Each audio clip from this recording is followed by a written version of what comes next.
गरीब बहू और जालिम सास।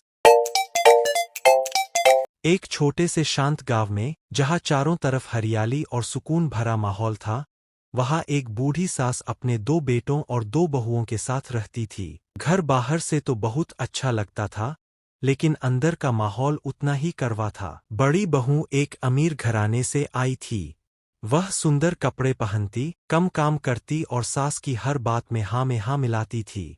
इसलिए सास उसे बहुत प्यार करती थी। लेकिन छोटी बहू, जिसका नाम गीता था, एक गरीब परिवार से आई थी। वह सीधी सादी, मेहनती और दयालु थी, लेकिन उसकी सास उसे बिल्कुल पसंद नहीं करती थी। सास हर दिन छोटी बहू से ज्यादा काम करवाती, सुबह सुबह उठकर पानी भरना, झाड़ू पोछा करना, खाना बनाना, बर्तन धोना, सब कुछ वही करती थी। फिर भी सास उसे हर समय डांटती रहती। तू कुछ काम की नहीं है, सास अक्सर चिल्लाती। गीता चुपचाप सब सह लेती। वह कभी जवाब नहीं देती, बस अपने काम में लगी रहती। एक दिन घर में रखे कुछ पैसे अचानक गायब हो गए। सास को जैसे मौका मिल गया। बिना सोचे समझे उसने छोटी बहू पर आरोप लगा दिया।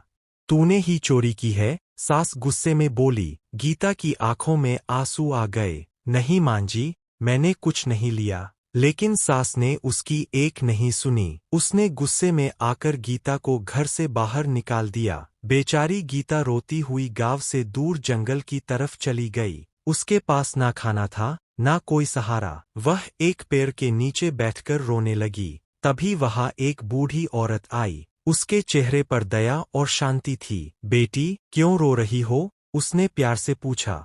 गीता ने अपनी सारी कहानी उसे सुना दी, कैसे उसकी सास उसे परेशान करती थी और कैसे उसे झूठे आरोप में घर से निकाल दिया गया। बूढ़ी औरत गीता की बात सुनकर बहुत दुखी हुई, लेकिन साथ ही उसकी सच्चाई और दयालुता से खुश भी हुई। वह बोली, बेटी, तू बहुत अच्छी है, मैं तेरी मदद करूंगी। उसने अपने पास से एक छोटा सा मटका निकाला और गीता को देते हुए कहा, यह जादुई मटका है। जब भी तू इसमें खाना बनाएगी, यह कभी खत्म नहीं होगा। गीता को पहले तो यकीन नहीं हुआ, लेकिन उसने मटका ले लिया और उस औरत का धन्यवाद किया। गीता शहर की तरफ चली गई। वहां उसने एक छोटा सा ठेला लगाया और मटके में खाना बनाना शुरू किया। जैसे ही वह खाना बनाती, मटका अपने आप भर जाता। खाना कभी खत्म ही नहीं होता था।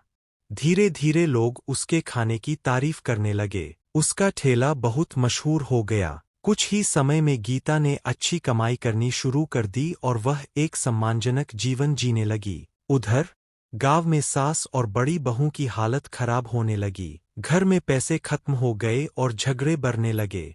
एक दिन सास को सच्चाई पता चली कि पैसे बड़ी बहू ने ही चुराए थे। यह सुनकर सास के पैरों तले जमीन खिसक गई। उसे अपनी गलती का एहसास हुआ। उसे याद आया कि उसने बिना सोचे समझे गीता पर आरोप लगाया और उसे घर से निकाल दिया। पछतावे में डूबी सास गीता को ढूंढते हुए शहर पहुंची।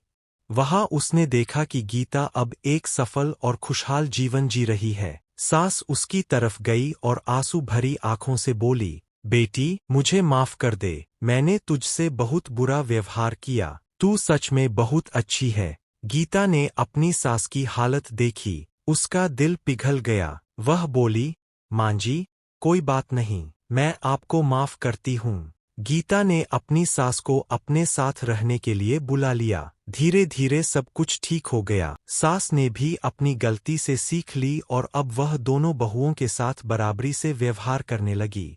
घर में फिर से खुशी और प्यार लौट आया। सीख, सच्चाई और मेहनत का फल हमेशा अच्छा होता है, और जो दूसरों के साथ बुरा करता है, उसे एक दिन अपनी गलती का एहसास जरूर होता है। अगर आपको यह कहानी पसंद आई हो, तो वीडियो को लाइक करें, चैनल को सब्सक्राइब करें और इस कहानी को अपने दोस्तों के साथ जरूर शेयर करें। धन्यवाद।